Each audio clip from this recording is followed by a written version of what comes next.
Hi friends, welcome back to my channel Geetha crazy thoughts. ఈరోజు recipe అయితే sweets అండి. ఇంట్లో ఉండే వాటితోనే చాలా సింపుల్గా ఈ హల్వా పూరి చేసుకోవచ్చు. స్వీట్ తినని వాళ్ళు కూడా ప్లేట్ ఖాళీ చేసేస్తారు, అంత బాగుంటాయి ఇవి. లేట్ చేయకుండా ప్రాసెస్లోకి వెళ్ళిపోదాం. ఫస్ట్ ఏదైనా ఒక ప్లేట్ తీసుకొని అందులోకి ఒక కప్పు మైదా పిండి, ఒక కప్పు గోధుమ పిండి వేసుకోవాలి. మీకు మైదా పిండి ఇష్టం లేదు అనుకుంటే మొత్తం గోధుమ పిండే వేసుకోండి. తర్వాత టేస్ట్కి తగ్గట్టు సాల్ట్, 2-3 స్పూన్లు నెయ్యి వేసుకోండి. నెయ్యి అయితే కరిగించిన తర్వాతే వేసుకోవాలి.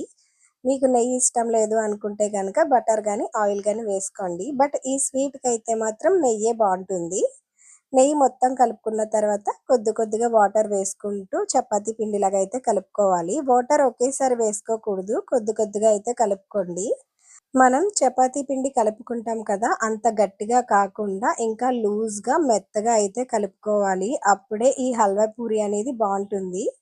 చివర్లో మళ్ళీ ఒక 2 స్పూన్స్ అయితే ఆయిల్ వేసుకోవాలి. ఈ ఆయిల్ వేసుకోవడం వలన ఈ పూరీలు అనేవి చాలా మెత్తగా వస్తాయి. అందుకని మనం లాస్ట్లో అయితే ఒక 2 స్పూన్స్ అయితే ఆయిల్ వేసుకొని మళ్ళీ మొత్తం అంతా కలుపుకోవాలి. అంటే ఆయిల్ మొత్తం పిండిలో కలిసిపోయేలాగా కలుపుకొని తర్వాత ఒక ప్లేట్ కానీ బాక్స్ కానీ దీని మీద పెట్టి ఒక హాఫ్ అన్ అవర్ అయితే పక్కన పెట్టుకోవాలి. హాఫ్ అన్ అవర్ తర్వాత మళ్ళీ ఒకసారి పిండి తీసుకొని మళ్ళీ కలుపుకోవాలి. ఇలా మనం ఎంతసేపు మనం కలుపుకుంటే మనకి చపాతీలు అనేవి అంత బాగా వస్తాయి. అదేనండి, పూరీలు అనేవి అంత బాగా వస్తాయి. పిండి మళ్ళీ 10 మినిట్స్ కలుపుకున్న తర్వాత మళ్ళీ మూత పెట్టి ఒక హాఫ్ అన్ అవర్ అయితే పక్కన పెట్టుకోవాలి. ఇప్పుడు హల్వా చేసుకుందాం. ఇప్పుడు స్టవ్ పైన ప్యాన్ పెట్టుకొని ఒక గ్లాసు ఉప్మా రవ్వ వేసుకోవాలి. అదేనండి, సుజీ రవ్వ, బొంబాయి రవ్వ అంటాం కదా, అది వేసుకొని పచ్చి వాసన పోయే వరకు కూడా ఫ్రై చేసుకోవాలి. ఇలా ఫ్రై చేసుకోవడం వలన హల్వా టేస్ట్ అనేది బాగుంటుంది. పచ్చివాసన పోయిన తర్వాత అంటే 2 మినిట్స్ ఫ్రై చేసుకున్న తర్వాత ఒక ప్లేట్లోకి తీసుకొని అదే ప్యాన్లో ఒక 3 గ్లాసెస్ అయితే వాటర్ వేసుకోవాలి. అంటే మనం ఉప్మా రవ్వ ఏ కప్పుతో వేసుకుంటామో అదే కప్పుతో వాటర్ కూడా వేసుకోవాలి. వాటర్ మరిగిన తర్వాత ఒక చేత్తో ఉప్మా రవ్వ, ఇంకొక చేత్తో అయితే గరిటె తిప్పుతూ అయితే వేసుకోవాలి. ఒకేసారి ఉప్మా రవ్వ వేసుకున్నాము అంటే ఉండల కింద వచ్చేస్తుంది, అప్పుడు హల్వా అంత బాగోదు. ఉప్మా రవ్వ వేసుకునే ముందు అయితే మనం స్టవ్ని మీడియం ఫ్లేమ్లో నుంచి సిమ్లో అయితే పెట్టుకొని అప్పుడు వేసుకోండి. రవ్వ అనేది మనకి ఉండలు కట్టకుండా ఉంటుంది. మనం వాటర్లోకి ఉప్మా రవ్వ వేసిన వెంటనే వాటర్ అనేది దగ్గరికి వచ్చేస్తుంది. చూసారు కదా, ఈ విధంగా వచ్చిన తర్వాత కొద్ది కొద్దిగా పాలు వేసుకుంటూ కలుపుకోవాలి. పాలు మాత్రం ఒకేసారి వేసుకోకుండా ఇలా కొద్ది కొద్దిగా పాలు వేసుకుంటూ కలుపుకుంటూ ఉండండి. పాలు అయితే ఆల్రెడీ కాచి చల్లార్చిన పాలు వేసుకోండి. ఇలా పాలు వేయడం వలన హల్వా టేస్ట్ అనేది బాగుంటుంది.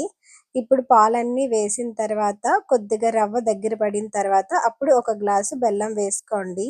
అంటే ఒక గ్లాసు ఉప్మా రవ్వకి ఒక గ్లాసు బెల్లం వేసుకోవాలి. మీకు బెల్లం నచ్చితే వేసుకోండి, లేదంటే పంచదార కూడా వేసుకోవచ్చు. బట్ నేనైతే బెల్లం యూజ్ చేస్తున్నాను.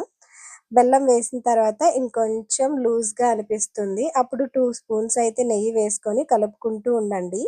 నెయ్యి కూడా ఒకేసారి వేయకుండా నేను 2 స్పూన్స్ వేసుకొని మళ్ళీ 1 మినిట్ అలా కలిపి మళ్ళీ ఇంకో 2 స్పూన్స్ వేసి మళ్ళీ ఒక 2 మినిట్స్ అయితే అలా కలుపుతూ ఉన్నాను. అలా ఒక 4-5 టైమ్స్ అయితే నేను నెయ్యి వేసుకున్నాను. హల్వాలోకి ఎంత నెయ్యి వేసుకుంటే టేస్ట్ అనేది అంత బాగుంటుంది. మీకు నెయ్యి ఇష్టం లేకపోతే స్కిప్ చేసేయండి. చివర్లో అయితే మళ్ళీ 2 స్పూన్స్ నెయ్యి అలాగే ఇలాచీ పౌడర్ వేసుకొని మళ్ళీ ఒకసారి మొత్తం కలుపుకొని స్టవ్ ఆఫ్ చేసేసాను. స్టవ్ ఆఫ్ చేసిన తర్వాత హల్వా చల్లారిన తర్వాత ఇంకొంచెం గట్టిపడుతుంది. చూసారు కదా, ఈ విధంగా గట్టిపడుతుంది. తర్వాత ఒక ప్లేట్లోకి తీసుకొని హల్వాని మొత్తం మెత్తగా అయితే కలుపుకోవాలి. అంటే మనం పూరీలు చేసుకోవడానికి వీలుగా ఉండాలి కదా, అందుకని హల్వానంతా కూడా ఒకసారి ఇలా చేత్తోనే కలుపుకోవాలి. ఇలా కలుపుకున్న తర్వాత మనం పూరీలు ఎంత సైజులో చేసుకుంటామో చూసుకొని ఆ సైజులో అయితే మనం ఉండలు చేసుకోవాలి. హల్వాలోకి ఎటువంటి కలర్ యూస్ చేయలేదు నేను. మీకు నచ్చితే ఫుడ్ కలర్ యూస్ చేయండి. నేను బెల్లం వేయడం వల్ల కొద్దిగా కలర్ చేంజ్ అయ్యి నాకైతే ఒక మంచి కలర్ వచ్చింది. మీకు నచ్చిన సైజులో హల్వా మొత్తం కూడా ఉండల కింద చేసుకొని ఒక పక్కన పెట్టుకోవాలి. ఇప్పుడు పూరీ పిండి తీసుకొని మళ్ళీ ఒకసారి కలుపుకున్న తర్వాత ఒక చిన్న ముద్ద కింద తీసుకొని ఈ విధంగా ప్రెస్ చేసుకొని ఒక ఉండ తీసుకొని నేను చూపించే విధంగా అయితే ఈ విధంగా పెట్టుకోవాలి. అప్పుడే మనకి పూరి అనేది పర్ఫెక్ట్గా వస్తుంది. మీకు బొబ్బట్లు చేయడం కనుక వస్తే ఇది చేయడం కూడా చాలా సింపుల్. ఇంకొకటి చేసి చూపిస్తాను చూడండి. సేమ్ ఒక పిండి ముద్ద తీసుకొని దాన్ని ఒకసారి ఇలా కలుపుకున్న తర్వాత చేత్తో ప్రెస్ చేసుకొని ఇలా కొద్దిగా అయితే ప్రెస్ చేసుకోవాలి. అంటే మన మధ్యలో ఉండ పెట్టుకోవడానికి వీలుగా ఉండాలి. ఆ ఉండ పెట్టుకున్న తర్వాత ఉండ మొత్తం కవర్ అయ్యేలాగా అయితే పిండిని ఈ విధంగా మనం సెట్ చేసుకోవాలి. తర్వాత చేత్తో ప్రెస్ చేసుకొని ఒక పక్కన పెట్టుకొని ఇదే విధంగా అన్నీ కూడా కలుపుకొని పక్కన పెట్టుకోవాలి.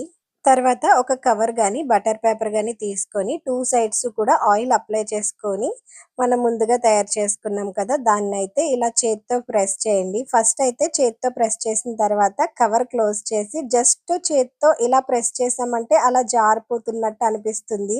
అంటే మీకు ఎంత సన్నగా కావాలితే అంత సన్నగా చేసుకోవచ్చు. అది మీ ఇష్టం. నేనైతే కొంచెం పెద్ద సైజ్ చేసేసాను. తర్వాత నుంచి మాత్రం ఒక మీడియం సైజ్‌లో అయితే చేశాను.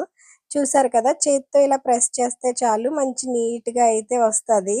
అంటే మనం ఆయిల్ వేయటం వలన అంత నీట్‌గా అయితే వస్తది. కవర్‌తో మనం డైరెక్ట్‌గా చేత్తో తీసుకొని అదే చేత్తో మనం దోస పాన్ పైన వేసుకోవాలి. దోస పాన్ ఆల్రెడీ స్టవ్ పైన పెట్టుకొని మనం రెడీగా ఉంచుకోవాలి. ఇది కొద్దిగా కాలిన తర్వాత ఒక స్పూన్ నెయ్యి వేసుకొని టర్న్ చేసుకున్న తర్వాత మళ్ళీ ఇంకొక స్పూన్ నెయ్యి వేసుకోవాలి. నేను నెయ్యితో చేసుకుంటున్నాను కానీ మీకు నచ్చితే ఆయిల్‌తో కూడా వేసుకోవచ్చు. బట్ ఎంత ఎక్కువ నెయ్యి యూజ్ చేస్తే ఈ హల్వా పూరి అనేది టేస్ట్ అంత బావుంటుంది. ఈ హల్వా పూరీలు ఇలా కాకుండా డీప్ ఫ్రై కూడా చేసుకోవచ్చు. బట్ అప్పుడు పూరి సైజ్ అనేది చిన్నగా చేసుకొని చేసుకోవచ్చు. బట్ నేను డీప్ ఫ్రై ఎందుకు అని చెప్పి ఇలా పాన్ ఫ్రై చేస్తున్నాను. టేస్ట్ అయితే మాత్రం చాలా బావుంది. స్వీట్ నచ్చని వాళ్ళకి కూడా ఈ స్వీట్ అయితే చాలా నచ్చుతుంది. ఎందుకంటే ఇది ఓవర్ స్వీట్‌గా ఉండదు కాబట్టి అందరికీ కూడా చాలా నచ్చుతుంది. చూడటానికే కాదు టేస్ట్ కూడా చాలా బావుంటుంది. నా వీడియో గనుక మీకు యూజ్ అయినట్టు అనిపిస్తే ఒక లైక్ చేయండి. అలాగే నా ఛానల్ సబ్స్క్రైబ్ చేయొచ్చు కదా! మీకు ఇంకా ఏం రెసిపీస్ కావాలో కింద కామెంట్స్‌లో చెప్పండి. నెక్స్ట్ అదే చేస్తా.